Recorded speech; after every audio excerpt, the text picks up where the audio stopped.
Hello friends, সবাই কেমন আছো? আশা করছি খুব ভালো আছো। আমার চ্যানেলে তোমাদের সবাইকে স্বাগত। তোমরা ভিডিওটাকে দেখবে, ভালো লাগলে অবশ্যই লাইক কমেন্ট করে দিও। আমরা ফার্স্ট টাইম এসেছি মায়াপুর নবদ্বীপ। আমরা নবদ্বীপ থেকে আমরা মায়াপুর থেকে আমরা নবদ্বীপ যাচ্ছি। দেখো, গঙ্গা যমুনা পার হলাম।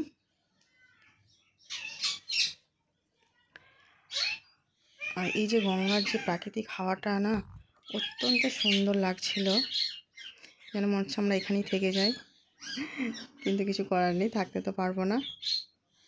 তো আমরা চলে এলাম। দেখো, এই যে কত সুন্দর একটা দৃশ্য এখানে আছে। দেখো তোমরা যারা যারা এসেছো এই জায়গাগুলোতে, যারা যারা দেখেছো, প্লিজ কমেন্টে জানাবে। আমরা ওখান থেকে নবদ্বীপে এসে আমরা টোটো ভাড়া করে নিয়েছিলাম। তো ওরাই নিয়ে গিয়েছিল আমাদের সব জায়গায়। আমরা ফার্স্ট টাইম এসেছি, আমরা কিছুই জানতাম না। তো এই জায়গাগুলো এসে আমাদের খুব ভালো লেগেছে। তোমরা যারা যারা আসতে চাও অবশ্যই চলে আসবে।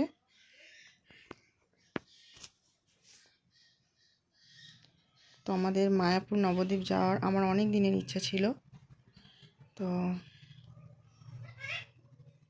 আশা পূরণ হয়েছে বলতে পারো। যে বলে না, ভগবান না চাইলে কোনো জায়গায় কেউই গিয়ে পৌঁছাতে পারবে না। এটা একদম সত্যি কথা, জানো তো। আমরা অনেক দিন থেকে ভাবছি যাব যাব যাব যাব, হয়ে ওঠে না।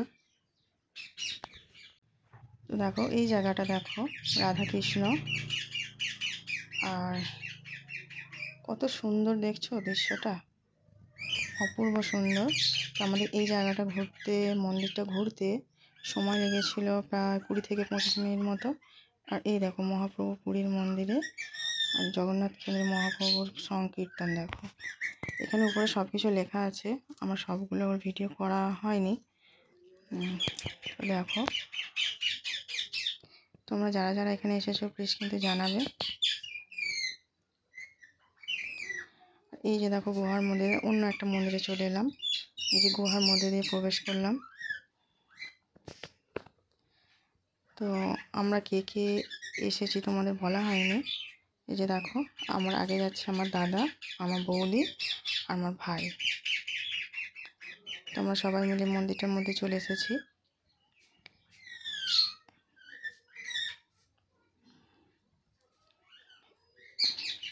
এই যে দেখো প্রাকৃতিক দৃশ্যটা দেখেছো কতটা সুন্দর।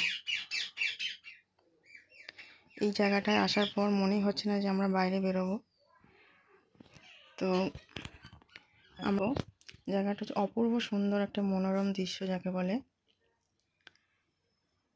খুব খুব ভালো লেগেছে,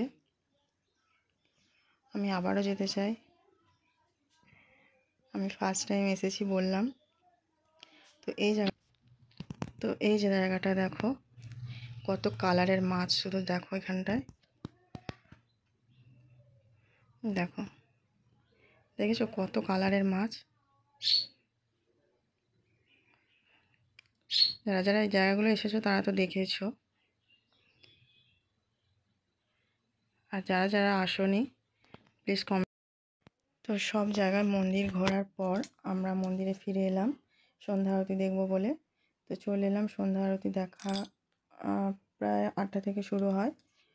তো আরতি দেখে আমরা রুমে চলে গেলাম। তো তারপরের দিন ভোর 3টেয় উঠে আবার ভোর 4টে থেকে আরতি হয়। আরতি দেখে আমরা বাড়ির উদ্দেশ্যে রওনা হয়ে গেলাম। তো আমি তো গাড়ি চেপে যেতে পারি না, আমার চোখ মুখের অবস্থাটা দেখো। তো সবাই ভালো থেকো, সুস্থ থাকো, টাটা।